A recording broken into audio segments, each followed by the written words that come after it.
and welcome back for another impromptu video. This time it is the reader profile tag, and I just want to say thank you to Nicole's Bookish Nook for tagging me, and a shout out to Hilary B for inventing the tag.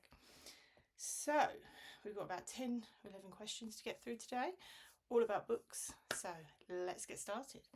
So question 1 says, what for you makes a good book? Well, loads of things make a good book for me, but if I had to kind of like thin it down, for the short answer would be that I like books with interesting and relatable characters and an interesting plot. I like a book that the plot or the characters can create tension, and I find that really engaging. So yeah, I would have to say plot-driven books with engaging characters and a bit of tension thrown in for good measure. Number 2, what are you currently reading? So I'm currently reading an arc called A Sparrow Among Stars by Sarah Pussiger. I honestly don't know if I'm saying that right. I apologise if I've butchered that name. It's not been released yet, so I cannot say too much about it, but I do have a review video coming out on the 19th of August, which is when the book is released. So if you want to see what I think of that book, subscribe to this channel and you will find out on the day. Question 3, what's the last book you didn't finish and why? I would have to say for that, Slow Productivity by Cal Newport. Not because I didn't... I think when I started the book, I wasn't in the best place to start reading that book, but I found some of the examples that he used to illustrate his points were far removed from the situation I found myself in, so I didn't really relate at the time to what he was saying. I related to I understood what he was the points he was driving towards, but I couldn't necessarily identify with the examples he was giving. So in the end, I just thought better to just quit the book now, revisit it another time when I'm in a better place, more able to take in what he was saying. So yeah, I would say Slow Productivity by Cal Newport for that one. Question 4, what obscure book do you wish other people would read? I'm not sure how obscure this book might be, but for me personally, I would say The Blackthorn Key by Kevin Sands. I love this book, and I've got like a real itch to start reading this series. It's the first in the Blackthorn Key series, and it's brilliant. It's set in England 1665, and it's like a Da Vinci Code for young adults, and I find it fascinating. The characters are great. So yeah, I would highly recommend that series if you're into YA or younger fiction. I mean, it's not too young. It's quite mature, and the mystery behind it is really, really good as well. But I will be doing a reread of that either later this year, but probably more like early 2025. So you can follow me on that one when I start that. What's the longest book you've ever read? There was a few that I was not sure if which one was the longest, but I had to go on Amazon to find this one out because they do the page count, because some of them are on Kindles and that. So I was just like, go on Amazon, it's easier. That would be Inheritance by Christopher Paolini. I love all of the Inheritance Cycle series, but the last book in that official main series is the longest, and I really enjoyed that book as well, so didn't feel like it was nearly 900 pages long. Question 6, if you could have a dinner party, which 5 fictional characters would I invite? Interesting. This was quite an interesting one. I was trying to get like a round view of like goodies and baddies as well. So first of all, I would invite Arya from the Eragon series. I would also invite Tom Bailey from the Blackthorn Key series of books, because I love him, he's so sweet. Elizabeth Bennet from Pride and Prejudice, there's your classics. Severus Snape from Harry Potter, I love that character. And I would have to say Cersei Lannister from Game of Thrones. I think she'd be quite an interesting character to talk to.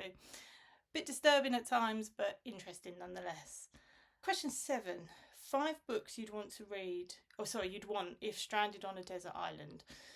Again, this was a tricky one, because how can you narrow it down to 5 books, you know? So here we go. I've got the first book, Eragon by Christopher Paolini, always a favourite for me.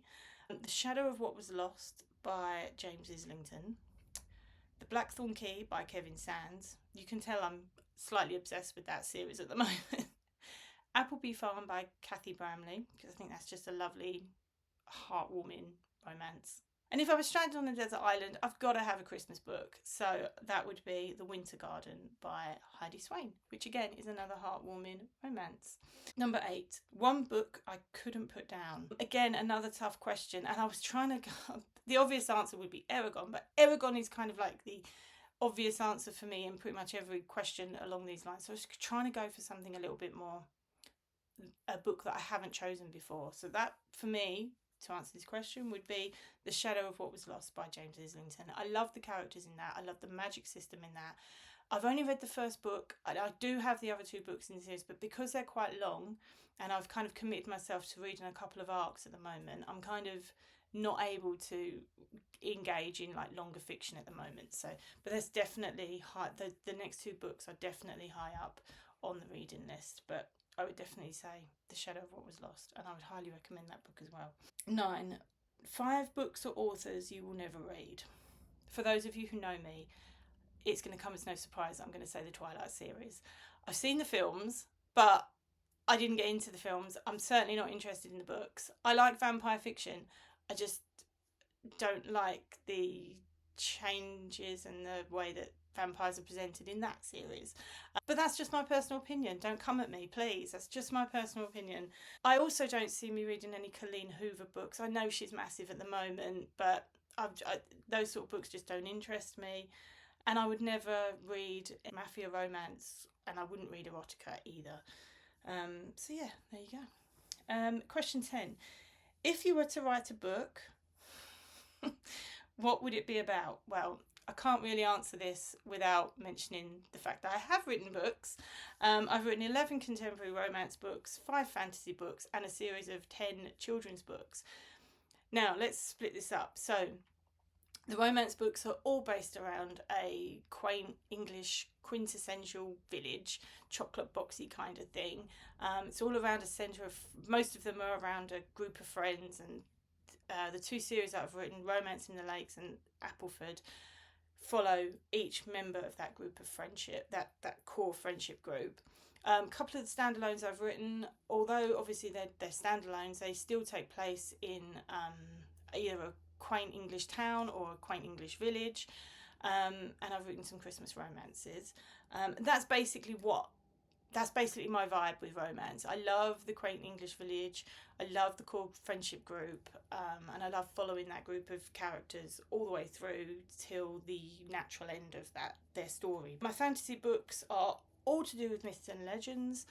My first complete fantasy, the Prophecies of Fate series, is based around King Arthur legends, but with a twist. A current series that I'm working on, the Viking Saga, are all based around Norse mythology and gods and goddesses and things like that.